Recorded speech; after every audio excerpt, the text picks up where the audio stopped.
નમસ્કાર દર્શક મિત્રો, પોલીસ ફોકસ ન્યૂઝ ચેનલમાં આપનું હાર્દિક સ્વાગત છે। હવે એક નજર આજના મુખ્ય સમાચાર પર।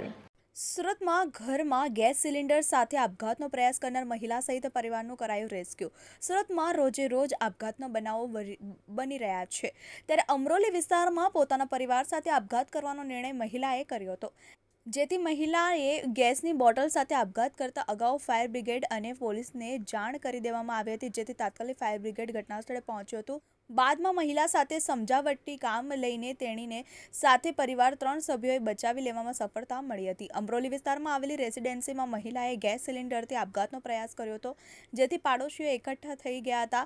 પોલીસને અને ફાયર બ્રિગેડને જાણ કરવામાં આવી હતી। ઘરમાં 45 વર્ષની મહિલા, તેની પુત્રી સહિતના 3 વ્યક્તિ હાજર હતા। તેમના જીવને જોખમ હતું, જેથી મહિલાને સમજાવવાનો પ્રયાસ સફળ રહ્યો હતો, જેથી દરવાજો ખોલીને તમામને રેસ્ક્યુ કરવામાં આવ્યા હતા। ફાયર બ્રિગેડના ઓફિસર હરીશ ભગવાકરે કહ્યું કે મહિલાનો પતિ ક્યાંક ચાલ્યો હતો, જેને લઈને મહિલા આવેશમાં આવી ગઈ હતી। બાદમાં તેણીએ જીવન ટૂંકાવી લેવા માટે આ પગલું ભરવાનો નિર્ણય કર્યો હતો। બાદમાં પોલીસ અને ફાયર બ્રિગેડે રેસ્ક્યુ કર્યો હતો। ગેસની બોટલ સુરક્ષિત સ્થળે મૂકી હતી। બાદમાં મહિલાનું કાઉન્સેલિંગ કરવામાં આવ્યું હતું।